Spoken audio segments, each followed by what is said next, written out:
আমাদের আজকের নিবেদন অপেক্ষা দ্বিতীয় পর্ব। আজ থেকে 7 বছর আগে নন্দিতা আর তৃপ্তিতে সাক্ষাৎ হয়েছিল।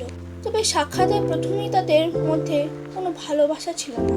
তখন তারা দুজনেই কলেজের সেকেন্ড ইয়ারে ফিজিক্স অনার্স নিয়ে পড়াশোনা করত।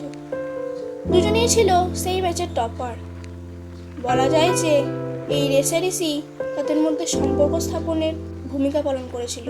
একে অপরকে পড়ার বিষয়ে খুব হিংসা করত, একে অন্যকে টপকাতে চাইতো। তার জেরে এই ব্যাচটা মেয়ের দল আর ছেলের দলে ভাগ হয়ে গেছিল। তবে তাদের মধ্যে রেসারেসি থাকলেও একে অন্যের বিপদে সাহায্য করতে ভুলে যেত না।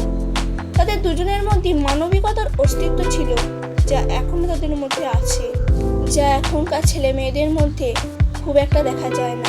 একদিন নন্দিতাকে ক্লাস শেষে পড়ার বিষয়ে লাইব্রেরিতে যেতে হয়েছিল। লাইব্রেরিতে তার কাজ শেষ করতে অনেকটা দেরি হয়ে যায়। ওই সন্ধ্যে 7টার মতন হবে। কলেজ থেকে বাড়ির দূরত্ব বেশি হওয়ায় তাকে বাসে করে যেতে হতো।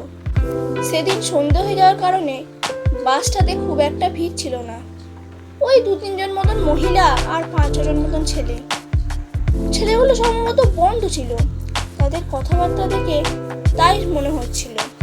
ডিস্টেন্সটা অনেকটা বেশি হওয়ায় শেষ পর্যন্ত বাসটিতে নন্দিতা ছাড়া আর কোনো মহিলা ছিল না। আর নন্দিতাকে একা পেয়ে নানারকমভাবে ডিস্টার্ব করছিল ওই ছেলে বন্ধুর দল।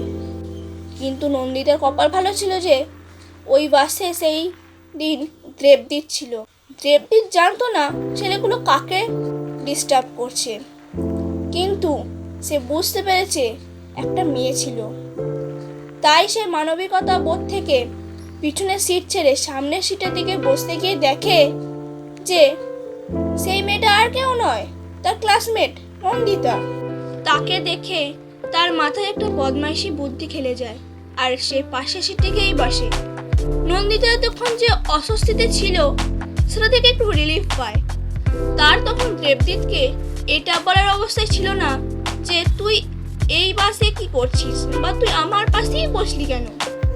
এতক্ষণ যারা নন্দিতাকে ডিস্টার্ব করছিল তারা খানিকটা স্তম্ভিত হয়ে যায়। তাদের মধ্যে একজন ছেলে দাদাগিরি ফলানোর জন্য বলে, তুমি কে হে? একটা অজানা মেয়ের পাশে এসে সোজা বসে পড়লে যে? মেয়েদের একটু সম্মান করতে শেখো। কে বললো তোদের আমি ওকে চিনি না? ও আমার গার্লফ্রেন্ড হয়।